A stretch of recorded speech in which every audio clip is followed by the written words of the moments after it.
When Theodore Roosevelt was President of the United States, he would often invite friends to eat with him at the White House. After dinner, when it was dark outside, Theodore Roosevelt would take his guest out on the back lawn behind the White House.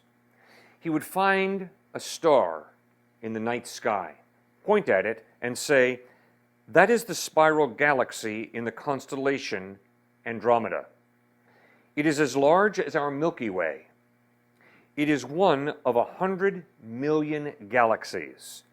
It consists of 100 billion suns, each larger than our own sun." Then Theodore Roosevelt, President of the United States, would grin and say, "Now I think we are small enough. Let's retire." That's humility.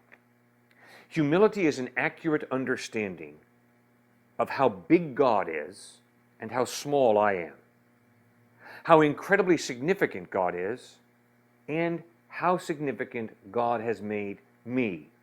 He's created you and me in His likeness, in His image. Humility is not getting trapped in self-degradation.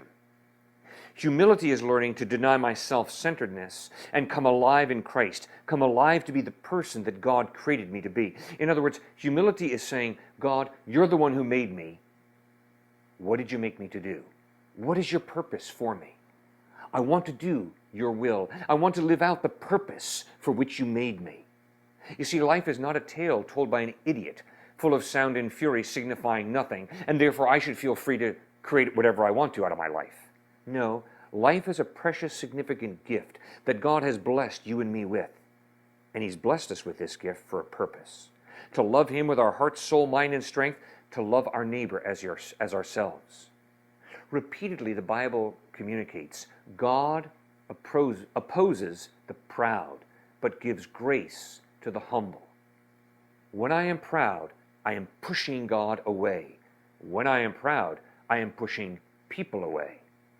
If I am consumed by my own agenda, if I am self-absorbed, if I'm approaching narcissism, I am a pain in the neck to be around. If it's all about me, if it's all about my agenda, if it's all about using you to accomplish my agenda, I am a self-absorbed twit. And you won't want to be around me very long, and I can promise you, I'm not going to want to be around God. And that is why C.S. Lewis, in his magnificent book, Mere Christianity, has a title of a chapter, The Great Sin. The great sin is pride. It is elevating myself above God. It is elevating myself above other people and looking down on God, looking down on others. But when I learn to look up at God, when I learn to look eyeball to eyeball with another human being, respecting and loving them as creatures created in the image of God, that is true humility. And that leads to depth of relationship. Think about marriage. What dynamites the majority of marriages right out of the water? Selfishness, self-centeredness, pride, self-absorption. Humility is not thinking less about myself. Humility is thinking less often about myself.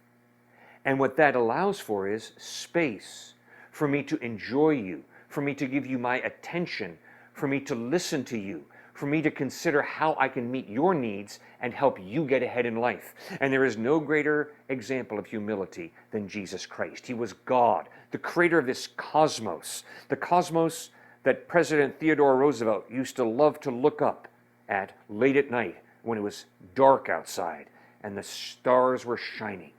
And when he began to grapple with the vastness of the cosmos, he began to realize how absurd, how stupid, how foolishness human pride and arrogance are. And he learned to humble himself before the universe, before the God who created the universe. Jesus Christ humbled himself, became a human being. He washed his disciples' feet, and ultimately he allowed human beings to nail him to a cross, and he bled and died on that cross for you and for me, to forgive us and to give us the gift of life with God now and for eternity in heaven. Have you accepted that gift that Jesus Christ offers? In order to accept that gift, you do have to humble yourself. You have to humbly ask Him for forgiveness. You have to put your faith and trust in Him and allow Him to be God. And then you go ahead and be the wonderful person that God created you to be in His likeness. God bless you as you make that most important decision.